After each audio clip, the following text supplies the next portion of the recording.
Assalamualaikum warahmatullahi wabarakatuh, Bapak Ibu sekalian yang saya hormati. Kembali kita ketemu pada kajian-kajian mengenai pengusulan hibah dikti ya. Oke, pada kesempatan ini saya coba eh, berikan ulasan mengenai salah satu skema yang ada pada eh, hibah dikti tahun 2024, yakni kolaborasi penelitian strategis atau yang kita biasa tahu katalis ya.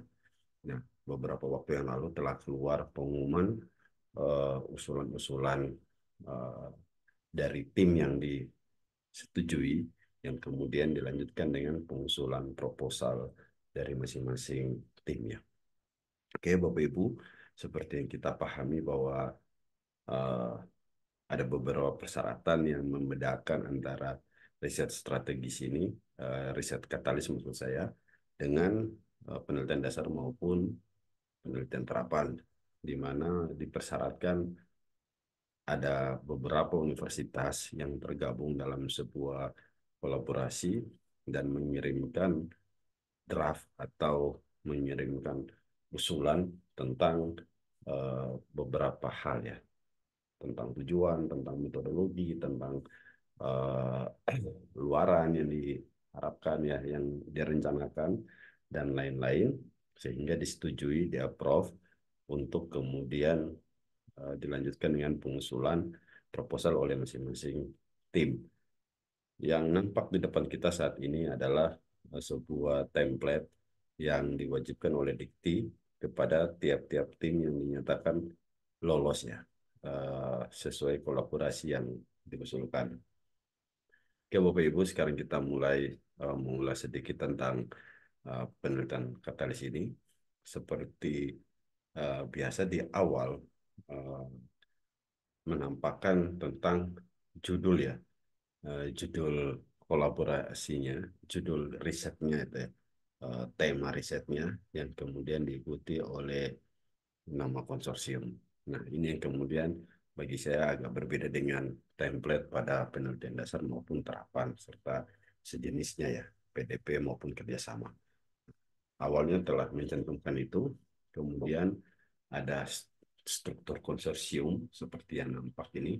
Struktur konsorsium ini mengisikan ada sekitar 3 atau 4 universitas, di mana telah diwajibkan bahwa universitas yang berada pada klaster mandiri dan utama itulah yang kemudian menjadi ketua daripada uh, atau bukan, maaf, bukan ketua, menjadi koordinator daripada kolaborasi itu, yang diikuti oleh tim-tim yang berada pada uh, kelompok tersebut ya. Jadi silakan nanti bisa diisikan, misalkan di sini Universitas A, sini B, C, sesuai uh, urutan pengusulan yang telah kita masukkan pada akun Bima.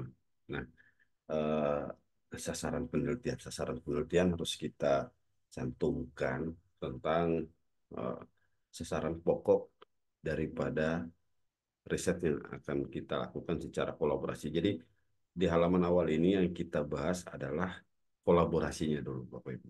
Kita belum pada masuk ke uh, individu atau kelompok ya. Tapi ini masih kolaborasi.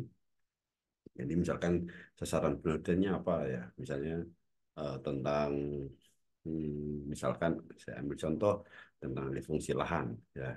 Oke, bagaimana kemudian mengendalikan alih fungsi lahan itu. Jadi sasaran penelitiannya agar tidak terjadi alih fungsi lahan dan lain-lain, atau peningkatan uh, nafkah hidup petani misalnya.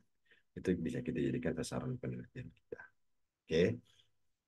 Kemudian selanjutnya dimintakan identitas ya, biodata secara biasa, misalkan nama institusi, nama ketua tim, jabatan fungsional, program studi, dan bidang kepakaran daripada ketua ya.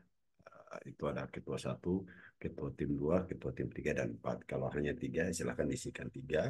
Kalau empat ya empat, sesuai yang memang uh, dipersyaratkan. Oke, Bapak Ibu, uh, identitas berakhir pada peta jalan ya, peta jalan konsorsium. Jadi di sini kita diwajibkan untuk mengisi atau memberikan gambaran serta menjelaskan tentang peta jalan konsorsium yang kita bangun dari beberapa universitas itu ya. Misalkan sebutkan 3 atau 4 ya, itu dipetakan secara jelas bahwa konsorsium ini mau berbuat apa ya, dan telah berbuat apa dan hendak melakukan apa untuk 5 sampai 10 tahun ke depan.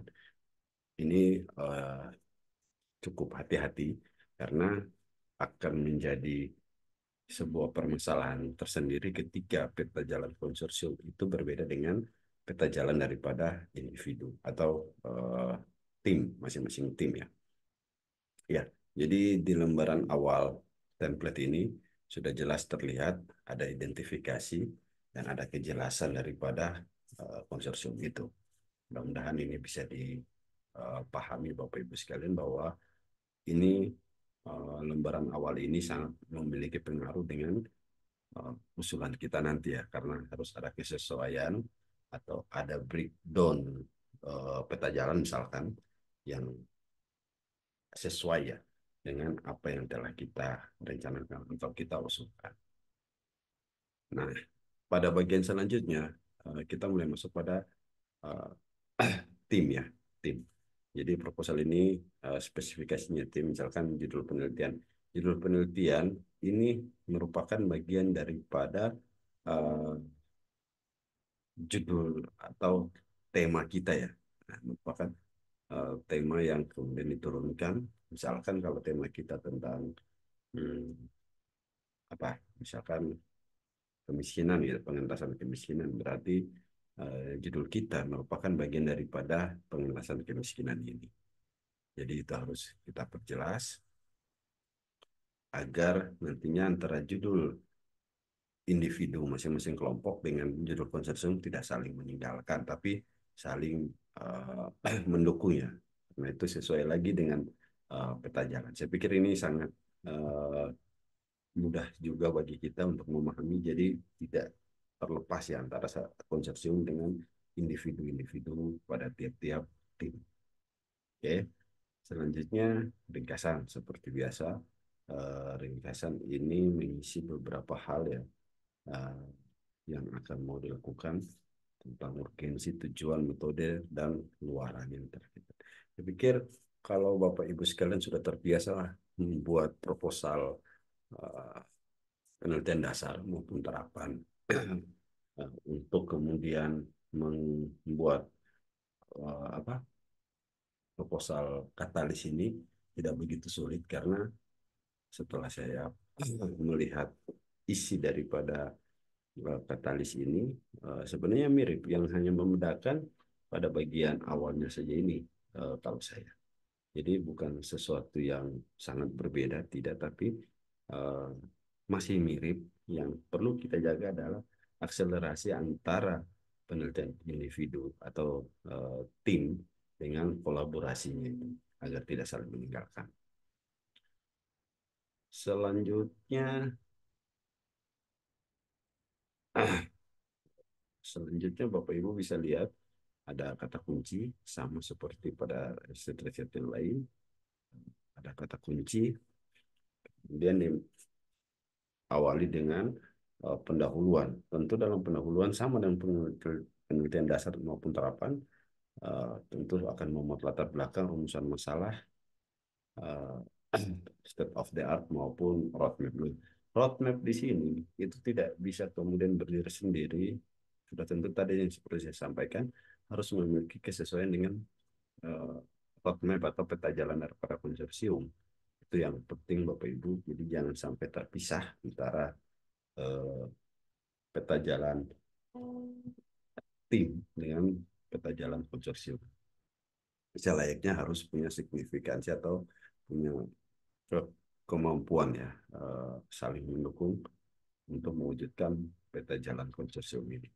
Nah, selanjutnya ada metode Bapak Ibu, sama seperti biasanya kita diminta mengisi tentang alur uh, penelitian, terus uh, luaran ya atau indikator capaian yang ditargetkan, hasil yang diharapkan itu kita gambarkan di sini Bapak Ibu. Jadi seperti yang tadi saya sampaikan juga, bahwa yang kalau sudah terbiasa membuat proposal untuk riset dasar maupun terapan, maka tidak akan sulit atau mungkin juga tidak begitu rumit ketika menyusun proposal katalis ini. Oke, uh, pada bagian selanjutnya ada jadwal penelitian yang Bapak Ibu bisa lihat, sama seperti pada template-template yang lain. Nah, pada bagian akhir kita disuguhkan dengan yang namanya daftar pustaka, masih dengan pola yang sama, yakni berdasarkan nomor urut pengutipan yang kita lakukan. Bapak Ibu, saya ingatkan, mohon diperhatikan bahwa uh, penyusunan daftar pustaka berdasarkan sitasi yang kita lakukan. Jadi kalau tidak ada pada proposal atau ada pada daftar pustaka, harus ada pada proposalnya atau pada manuskripnya ini. Jadi jangan sampai daftar pustakanya 10, namun pada proposalnya itu hanya ditemukan 7 atau 8. Atau sebaliknya, misalkan di sini 15, di sini hanya 10, misalkan kebanyakan di sini, kurang di sini. Atau sebaliknya, banyak di sini, kurang di sini. Nah, itu perlu dijaga walaupun uh, sepele sebenarnya, uh, tapi harus kita hati-hati. Terkadang seperti itu. Oke, Bapak Ibu, bagi saya secara umum proposal daripada katalis ini sebenarnya tidak jauh berbeda dengan terapan maupun dasar. Tinggal bagaimana kita menyesuaikan akselerasinya saja seperti yang saya sampaikan di awal, agar penelitian kita secara individual itu mendukung dengan rancangan atau pola penelitian kita secara kolaborasi dengan beberapa universitas. Oke, jadi seperti itu yang ingin saya sampaikan. Mudah-mudahan penjelasan yang singkat dari saya ini bermanfaat bagi Bapak Ibu semua, uh, agar kita paling tidak bisa memahami lebih awal apa itu penelitian strategis dan bagaimana kemudian uh, template-nya ya Bapak Ibu.